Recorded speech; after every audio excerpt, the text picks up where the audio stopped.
Se você trouxe a sua Bíblia, abra por favor em Apocalipse, capítulo 8. E nós vamos ler do versículo 1 até o versículo 4. Apocalipse, capítulo 8, o versículo 1 a seguir. Diz assim a palavra de Deus: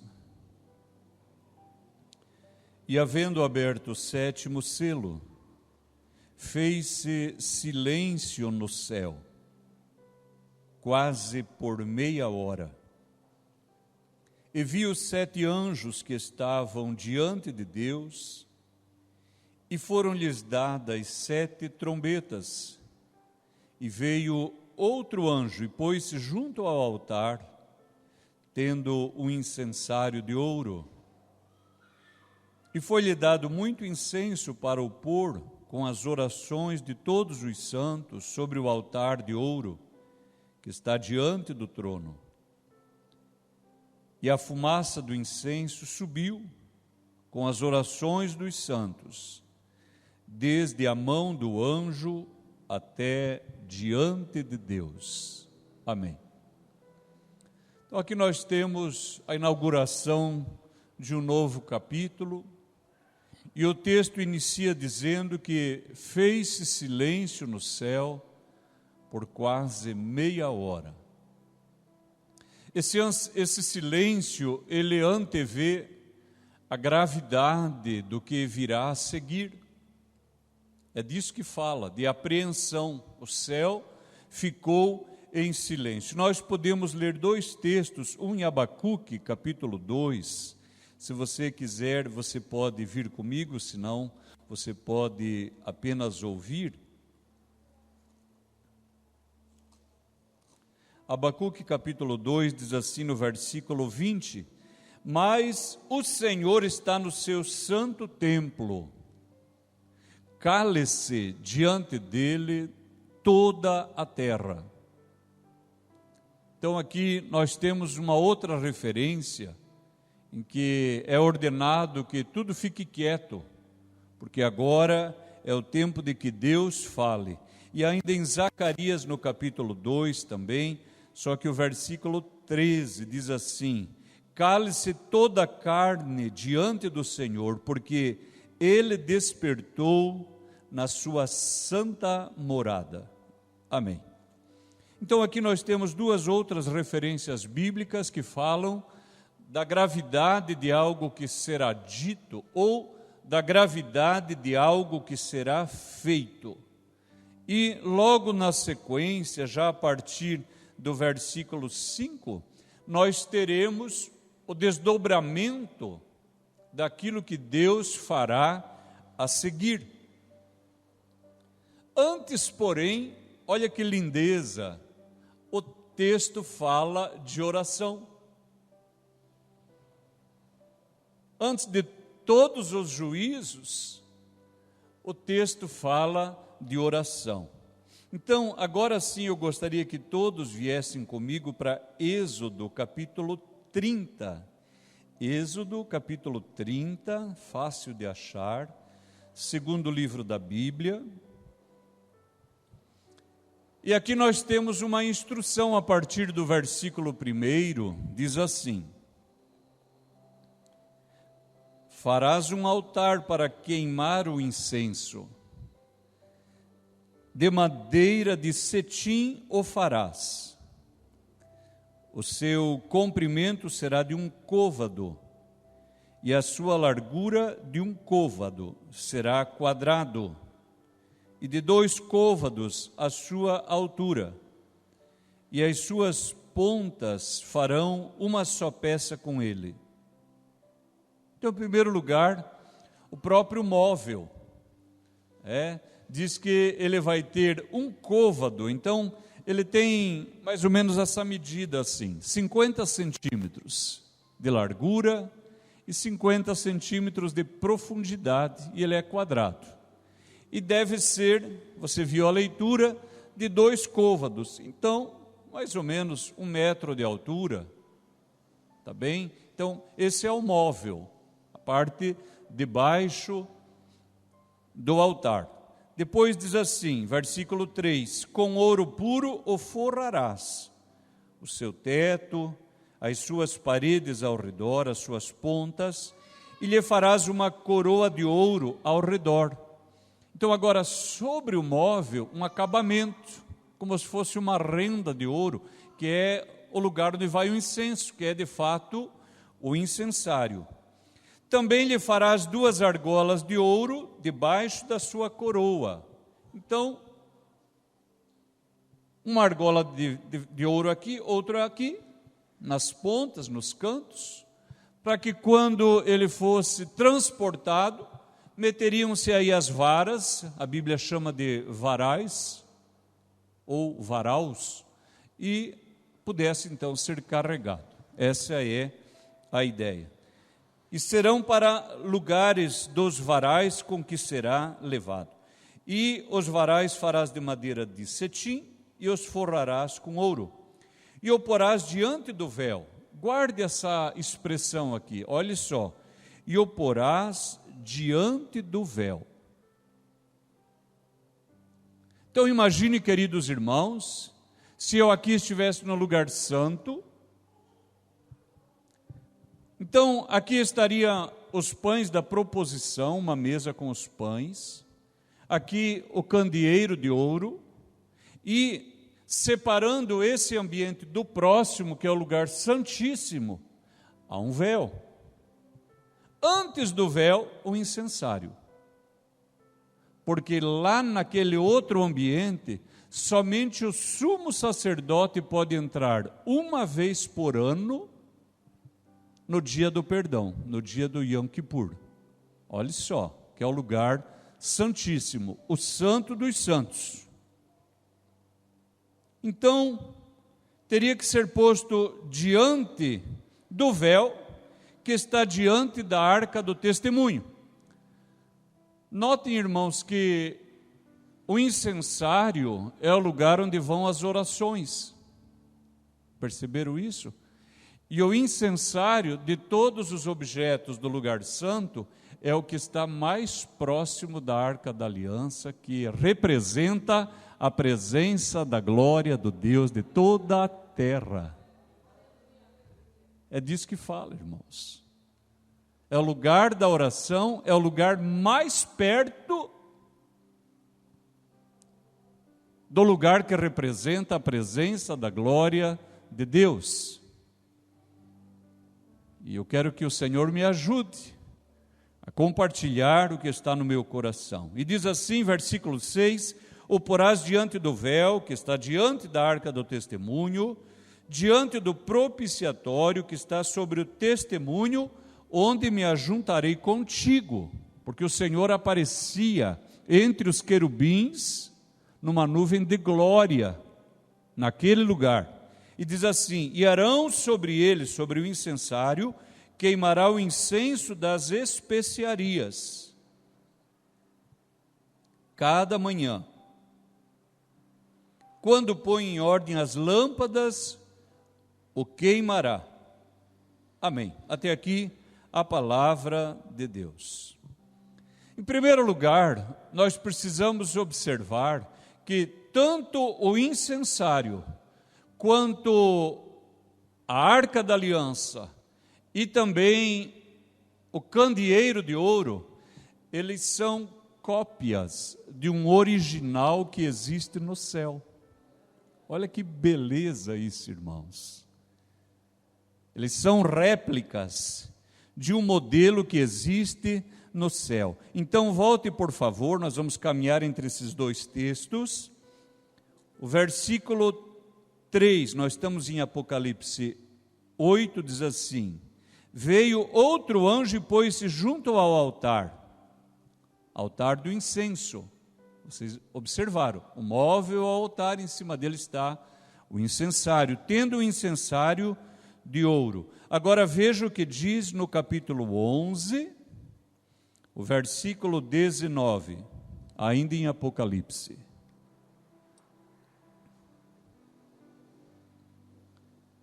E abriu-se no céu o templo de Deus, e a arca do seu concerto foi vista no seu templo. E houve relâmpagos, e vozes, e trovões, e terremotos, e grande saraiva. Irmãos, é certo dizer que pelo menos 2 pessoas viram no céu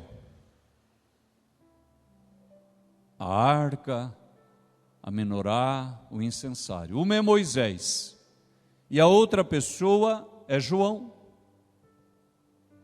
E nós veremos também, porque nós iremos para lá.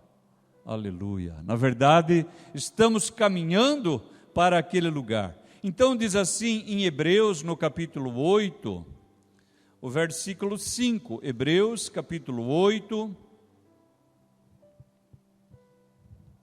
Nós podemos ler o 4, diz assim, 8:4, Hebreus. Ora, se ele estivesse na terra, nem tampouco sacerdote seria, ainda havendo sacerdotes que oferecem dons segundo a lei, os quais servem de exemplar. Nós usaríamos a palavra cópia ou réplica, exemplar e sombra das coisas celestiais, como Moisés divinamente foi avisado, estando já para acabar o tabernáculo, porque foi dito: olha, faze tudo conforme o modelo que no monte se te mostrou. Perceberam? A instrução, faça de acordo com o modelo que você viu. Você viu um original, agora você faz uma réplica de todas estas coisas. Bem, o texto que nós lemos em Êxodo capítulo 30, versículo 6, o Senhor diz assim: e queime incenso sobre ele toda manhã. E se o incenso, diz aqui em Apocalipse, são as orações de todos os santos, como que está a nossa oração? Porque esse é o tema. Esse é o tema. Você queima incenso pela manhã? Que veja o que o Senhor disse para Moisés: vocês vão construir um incensário, deu as medidas, sobre ele vão queimar incenso todas as manhãs. E agora aqui é dito para João que o incenso são as orações dos santos. E se deveria queimar incenso toda manhã, então nós podemos entender claramente que toda manhã, quando o sacerdote queimava incenso, assim como aqueles objetos eram uma indicação de um evento futuro, assim também queimar incenso no lugar santo era uma indicação de como deve ser a vida do crente. Como deve ser a vida do crente. Nós estamos parecidos com esse texto, porque vejam que o Senhor diz: porque ali eu me ajuntarei contigo. Ou nós levantamos já tudo assustado, já apertou a soneca 3 vezes, e saímos correndo e nem damos tempo para falar com o Senhor? Mudaria alguma coisa na nossa vida se começássemos o nosso dia perto de Deus?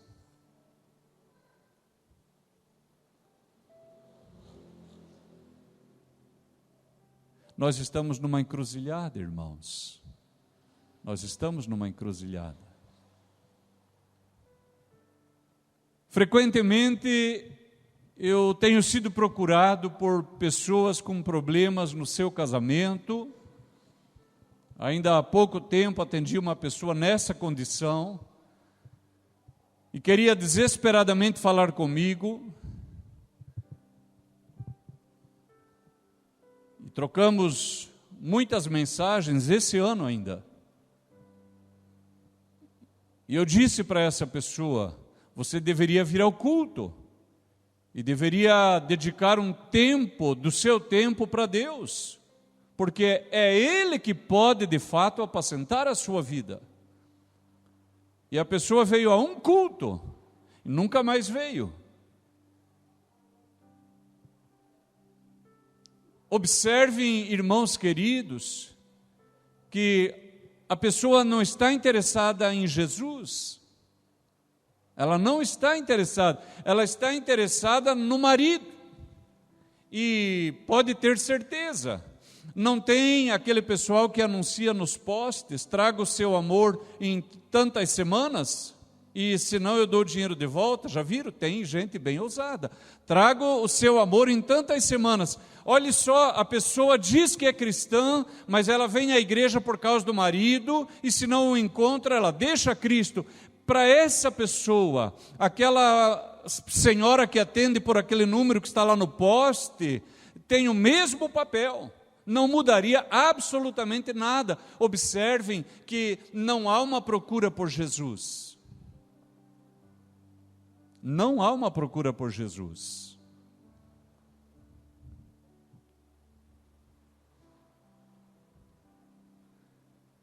Eu gostei de ver o ministério cantando: lindo, lindo, lindo és, Jesus. Queridos irmãos, eu não tenho obtido sucesso, mas eu vou continuar tentando, o Senhor me ajudará. E eu tenho orado sobre isso, que o Senhor me dê a graça de conduzir vocês e a mim para perto de Jesus, para perto de Jesus. Eu vou ficar muito feliz se isso significar também a cura das suas enfermidades. Vou me alegrar se isso significar a sua prosperidade, se isso representar a restauração do seu casamento, ou se a pessoa solteira encontrar um marido, uma esposa. Vou me alegrar com isso, mas pode ter certeza, não é meu objetivo principal. E se você tivesse a revelação da palavra de Deus, você saberia que o que mais faz falta para você não é a saúde, não é casamento, não é prosperidade. O que mais faz falta para mim e para você é a presença de Cristo Jesus. E ainda que você se irrite agora comigo, e ainda que você discorde nesse momento de mim, quando você atingir maturidade espiritual, você entenderá: meu pastor estava certo. Meu pastor estava certo. Eu tentei falar sobre isso no domingo, mas eu não consegui. E eu vou repetir.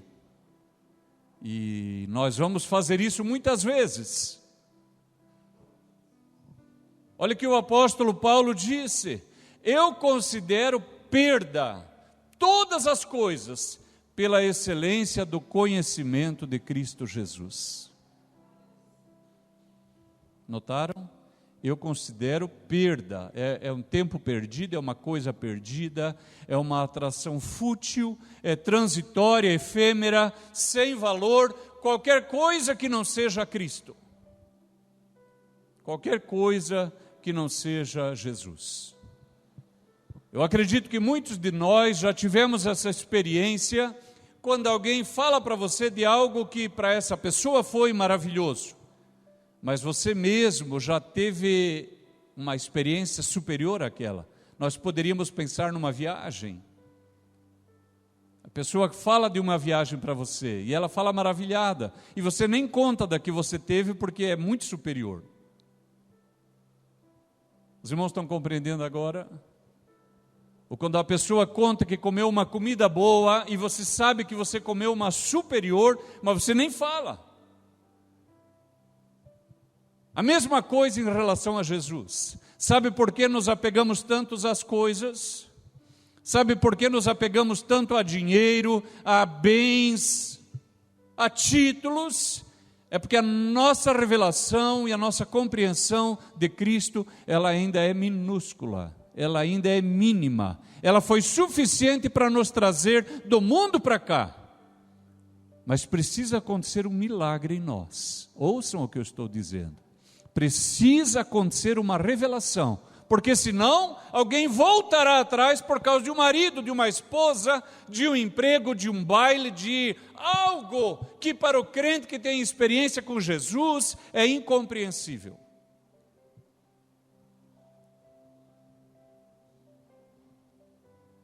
E João, ele teve essa visão, que diante de Deus há um incensário, e diz o texto que ali estão as orações dos santos.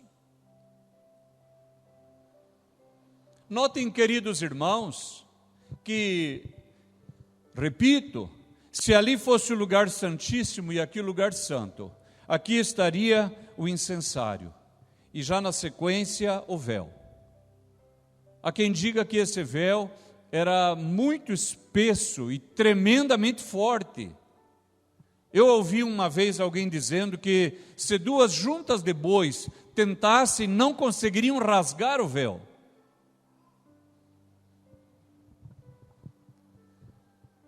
E sabe do que isso fala? Isso fala que naquele tempo, as pessoas, mesmo as que estivessem tão próximas de Deus, ainda estariam de alguma maneira separadas dele. Porque a obra não era perfeita, a obra ela era primitiva, precária, ela não estava consumada. Mas venha comigo, por favor, para Mateus capítulo 27, o versículo 51. Mateus capítulo 27, o versículo 51.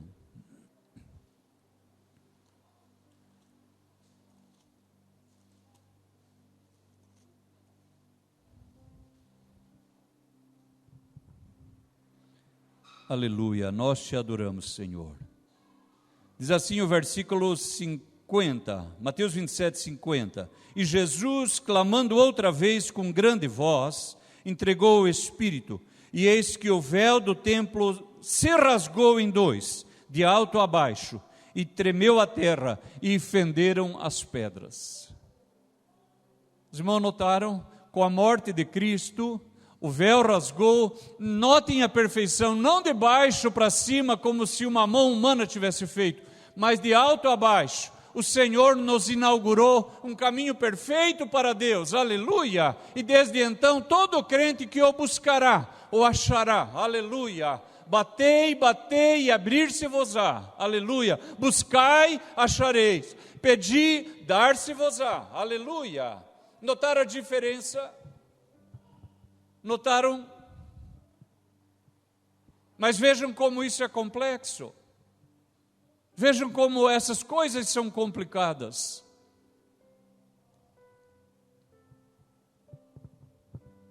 Há alguns meses veio a esta igreja o pastor Gessé. E quem estava aqui naquele culto vai lembrar. Quando o pastor Gessé entrou, a glória de Deus entrou junto. E todos os olhos voltaram para ele. Vocês lembram disso? E quando terminou o culto, todos, até os adolescentes, crianças e jovens, quiseram tirar uma foto com ele. Agora, imagine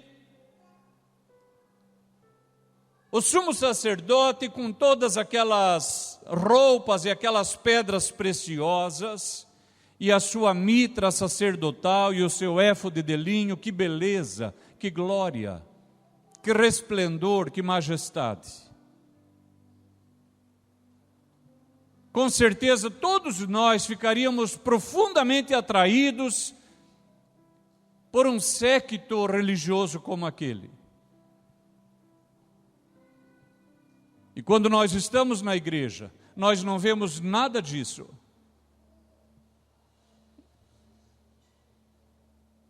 E nós somos muito sensuais, nós somos atraídos pelos sentidos, nós queremos ver as coisas. Nós queremos ver as coisas. Mas o que essa palavra de Deus está dizendo é que se nós buscarmos a sua face, a sua presença, Ele se ajuntará conosco. E nós teremos revelações do Senhor. Ora, se hoje nós achamos que ficaríamos maravilhados vendo todas aquelas coisas do Antigo Testamento, imagine Paulo. Paulo conhecia tudo aquilo. Ele era um doutor da lei. Ele mesmo disse: eu sou hebreu de hebreus, circuncidado ao 8º dia, da tribo de Israel, eu sou da tribo de Benjamim. Fui fariseu, disse ele. Ora, se alguém sabia a beleza de tudo aquilo, essa pessoa era Paulo.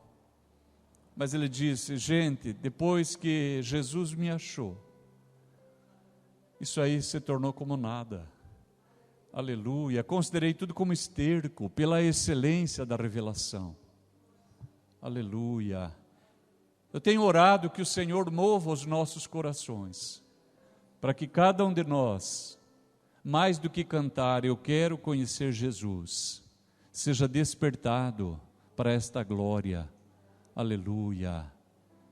Toda manhã você vai queimar incenso. Olha o que o salmista disse no Salmo 5, versículo 3. Ele diz assim: pela manhã tu ouvirás a minha voz. Ó Senhor, pela manhã me apresentarei a ti e vigiarei. Você vai ver amanhã cedo. Por que eu fui no culto? Eu gostaria de te propor já, para você não se irritar comigo amanhã. Põe uns minutos antes o teu relógio. E acredite em mim. Se você pensa, primeiro eu vou ao banheiro, primeiro eu vou tomar café, primeiro eu vou estender a roupa que está na máquina, é muito difícil você voltar. Eu concordo com as pessoas que dizem a maneira certa de sair da cama é já sair de joelho. Já sai, já ajoelha. Eu gostaria de convidar você, gentilmente, amanhã, ponha seu relógio um pouco antes. Você que sabe quantos minutos, você que sabe. Comece a orar e dizer: Jesus, eu quero te conhecer. Eu quero te conhecer. E eu vou insistir ainda. Queridos irmãos, a nossa oração, muitas vezes ela é utilitarista. Nós não podemos usar Deus mais bem que nós tentamos. Porque cada vez que oramos, presta atenção quanto tempo você ora. Em primeiro lugar, isso. Se você estuda pouco a palavra de Deus, vai poder conhecer pouco a Jesus. Se você ora pouco, vai conhecer pouco. A intimidade vai ser pouca. E como se não fosse suficiente, pense da sua oração, quanto tempo da sua oração não é utilitarista. A gente se ajoelha: ó Deus, abençoe esse dia, que eu venda bastante, que eu feche muito contrato, abençoe meus clientes, meus fornecedores, abençoe meu carro que não quebre, abençoe a menina que foi para a escola, não estava muito bem. Observe isso, você vai lembrar de mim. Multiplica meu salário, abençoe o gasto que dura esse mês. Notaram? Nós sempre estamos indo a Jesus por alguma coisa, mas não é por Ele. Não é por Ele, infelizmente não é por Ele. E então não o conhecemos. E então não temos intimidade com eles. E é por isso que, se alguém do mundo resolver o nosso problema, deixamos a Cristo e vamos atrás disso. Por quê? Porque conhecemos pouco de Jesus. Muito pouco de Jesus. Que a gente possa dedicar tempo à oração, mais tempo para estar com Jesus. O salmista, ele diz assim, no Salmo 141, no versículo 2: suba a minha oração perante a tua face como incenso, e seja o levantar das minhas mãos como o sacrifício da tarde. Notaram? Suba a minha oração como incenso. A próxima vez que você for orar, adore Jesus. Adore Jesus. Não começa já confessando o pecado, já ministrei sobre isso esses dias. Às vezes o crente fica tentado, ele vai ajoelhar e já começa a confessar pecado. Não é assim que se faz. É só você olhar a oração do Pai Nosso, lá no finalzinho, e perdoa as nossas ofensas. Observaram? Primeiro glorifica o Senhor, santificado é teu nome. Pai Nosso que estás no céu, venha teu reino. Notaram? Isso tem uma lógica. Quando você ajoelhar aos pés de Jesus, fala como você gostaria de conhecê-lo. Fala: Senhor, eu estou iniciando uma jornada contigo, ainda nem sei orar, achei que sabia, mas nem sei. Eu já quero pedir coisas. Me perdoe, Senhor. Eu quero ter intimidade contigo. Eu quero ter amizade com o Senhor. Que o Senhor seja o motivo da minha oração. O Senhor, não o trabalho, não o marido que me deixou, não o filho que está doente, não o meu carro, não coisa alguma. O Senhor seja o motivo. Ele seja o motivo, seja a razão, seja o centro, seja a largada, seja a chegada. Que Jesus seja a minha vida. Aleluia! Que Jesus seja a minha vida.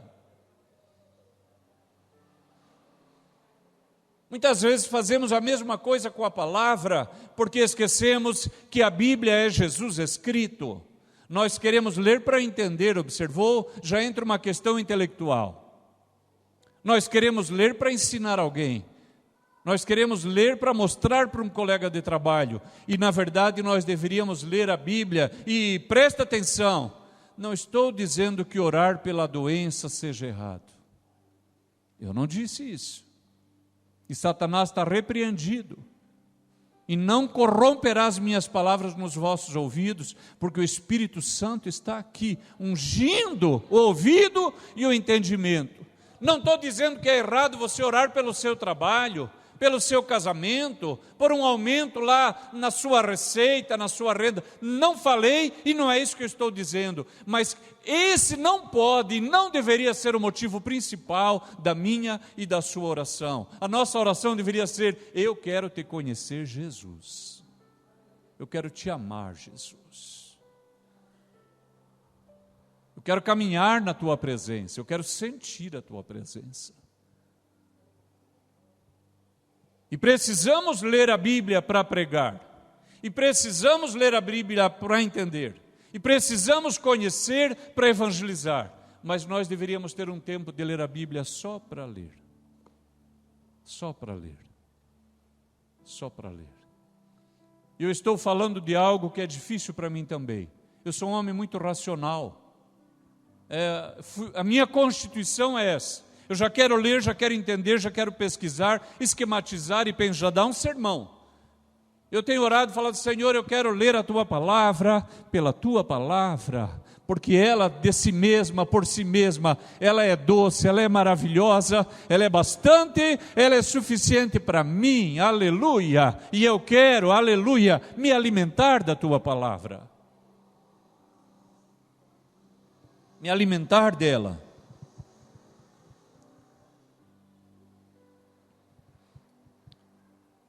Abra 56 de Salmo, por favor, o versículo 8.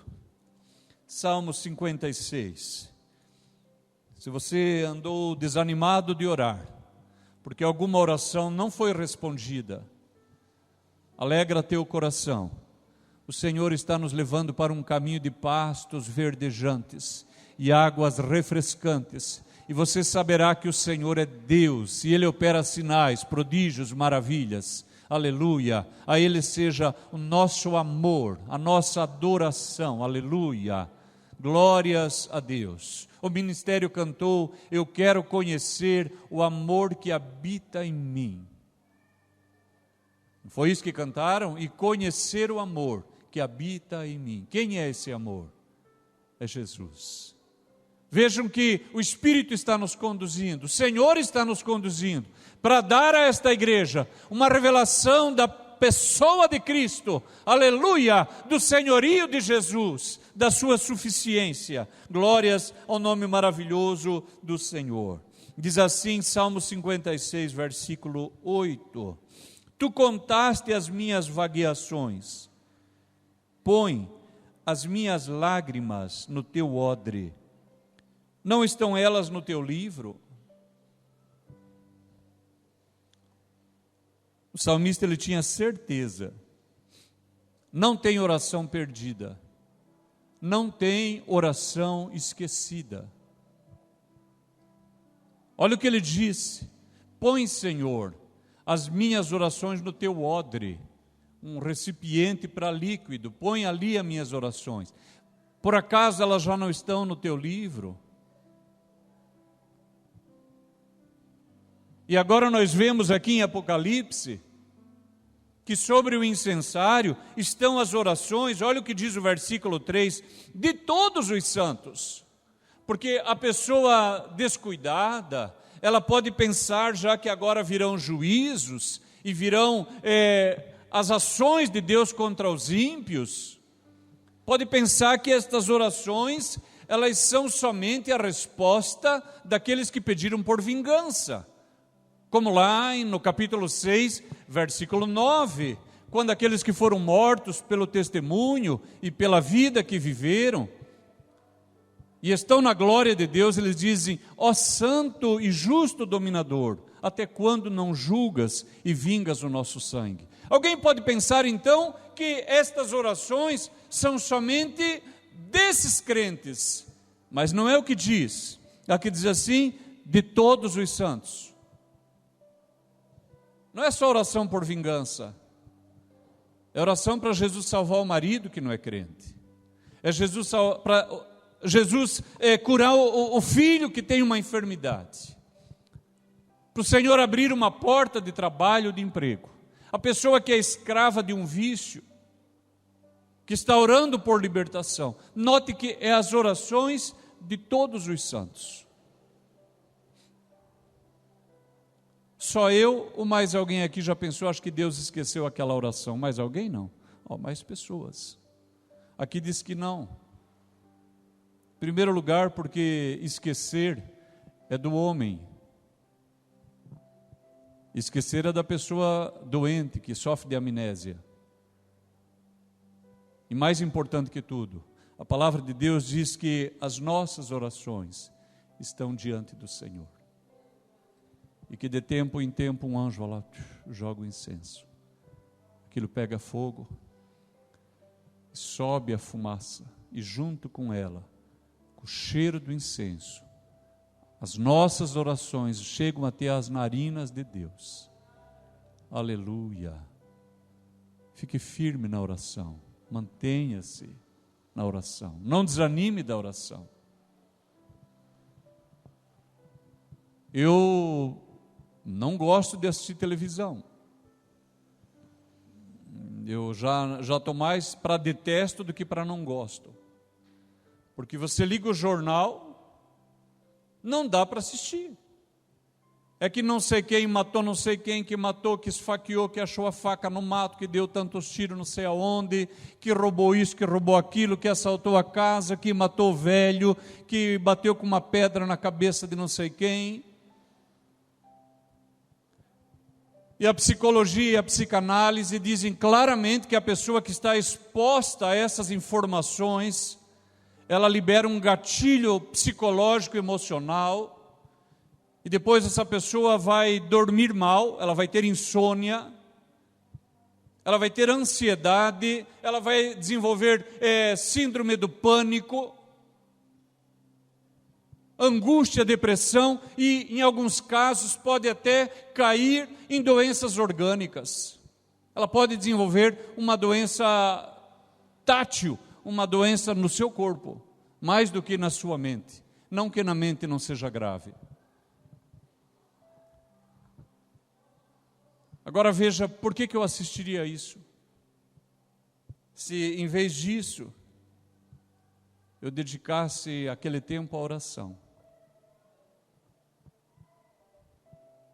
Vai lá no seu quarto, fecha lá, põe o celular lá. Você escreve lá no YouTube, fundo musical para oração. Aparece uma coleção. Você liga lá uma musiquinha, um monte de gente balançando a cabeça, dizendo que já faz. E começa a orar. Começa a orar. Vocês vão lembrar disso? Vão lembrar disso? Você deve e você pode pedir pelas suas necessidades. Mas invista um tempo. E o Senhor vai dirigir você. Porque eu sou somente o seu mensageiro. Mas Ele é que é o Senhor da igreja. E o Espírito Santo fará revelações melhores e maiores à sua vida.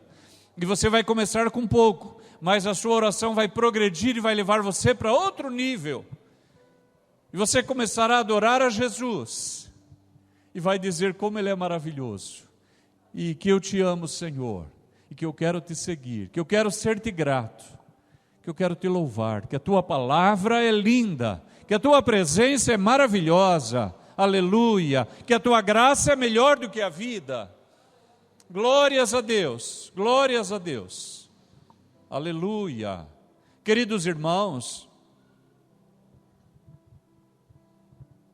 sabemos que o véu foi rasgado, que já não há mais essa separação. Então olha o que diz o escritor aos Hebreus, ouça: visto que temos um grande sumo sacerdote, Jesus, Filho de Deus, que penetrou nos céus, retenhamos firmemente a confissão. Em primeiro lugar, tome uma decisão para a sua vida. Tome uma decisão. Eu já tomei uma para mim. Eu verei Jesus, irmãos. Eu não sei se eu vou ficar rico, se eu vou viajar pelo mundo. Eu gostaria de todas essas coisas, mas eu não sei. Mas o que eu sei é que está resolvido, inegociável. Eu verei Jesus. E quando você chegar ao céu, me procure, eu estarei lá. Aleluia! E o apóstolo diz, porque eu creio que foi Paulo que escreveu: retenha firmemente a sua confissão. Esse é o ponto 1. Não importa o que aconteça. Não importa em que momento da igreja eu estou, se é um momento bom, se é um momento de dificuldade, se tem escândalo, se tem um tempo de renovação, isso não importa para mim. Importa que eu já tomei uma decisão. Retenha firmemente a sua confissão. Em algum momento você terá que fazer essa tomada de decisão. Diz assim: porque não temos um sumo sacerdote que não possa compadecer-se das nossas fraquezas. Olha que amor isso. Porém um que como nós, em tudo foi tentado. Ah, mas aquilo lá não, aqui diz em tudo. Ah, mas, se o pastor me conhecesse, eu não te conheço, mas Deus conhece. Ele está dizendo que Jesus em tudo foi tentado, mas sem pecado. É um sumo sacerdote que sabe quem nós somos. O que nós somos, irmão? Fala a verdade. Eu não posso falar por você, mas eu não sou nada. Frequentemente ajoelho aos pés do Senhor e falo: Senhor, eu estou ajoelhado porque eu sou um pecador, mas Tu és o Salvador. Eu não posso, Tu podes. Eu não sei, Tu sabes. Aleluia! É por isso que eu estou ajoelhado. É por isso que eu vim buscar-te. E o que o texto diz? Em tudo foi tentado, mas sem pecado. O sacrifício perfeito.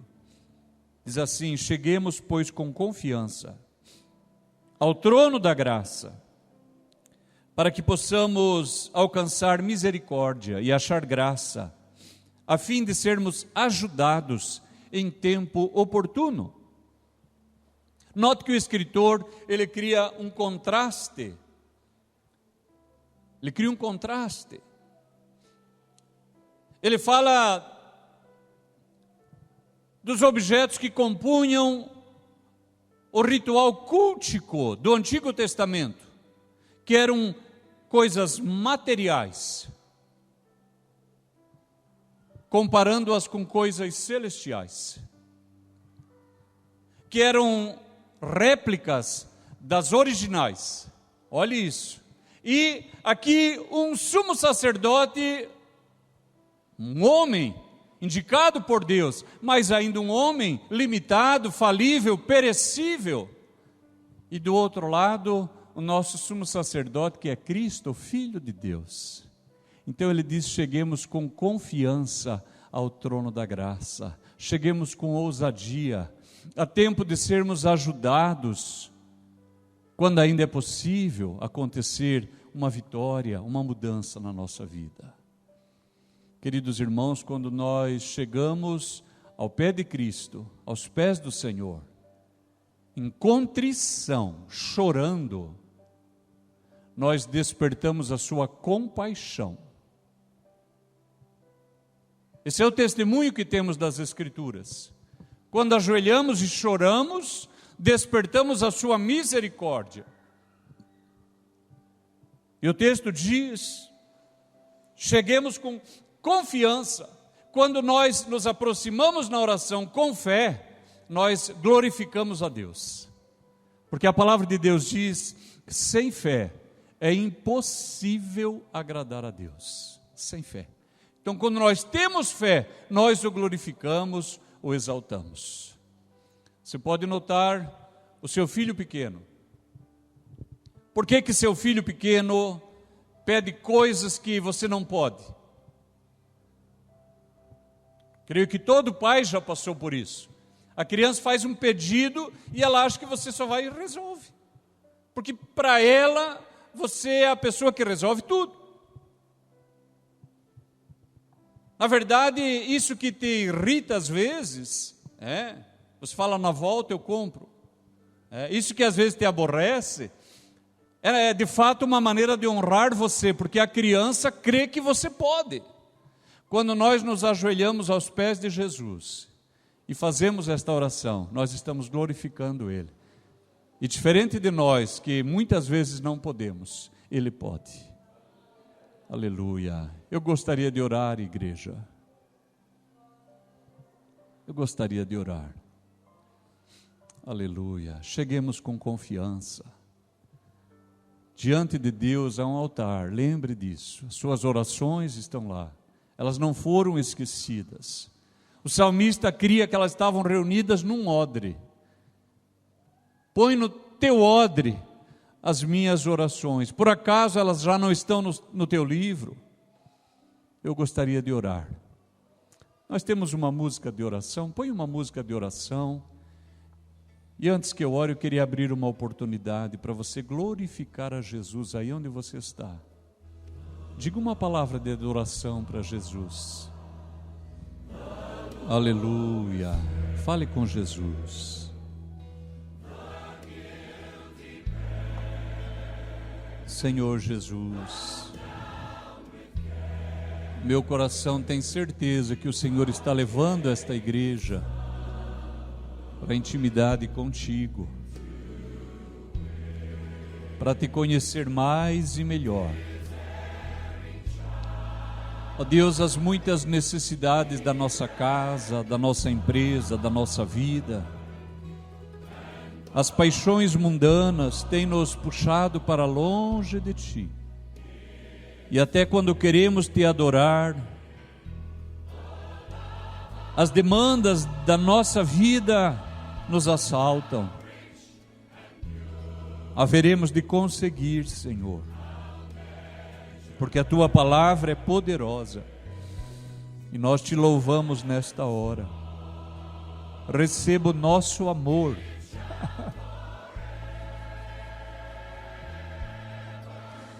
Receba o amor desta igreja. Receba as ações de graças, os louvores desta congregação.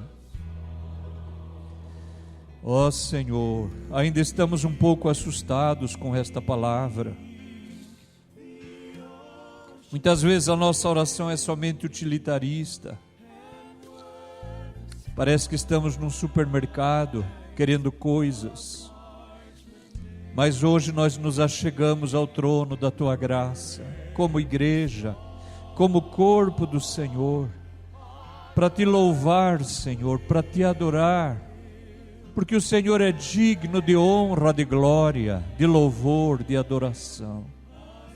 Ó Deus, se há alguma coisa boa na nossa vida, seja para o Teu louvor. Se há algo belo em nós, seja para a Tua adoração, para a Tua glória.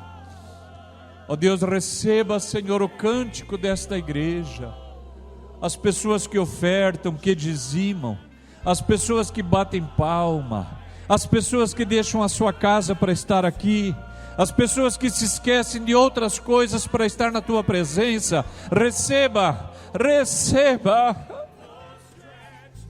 E suba a adoração desta igreja como incenso diante de Ti.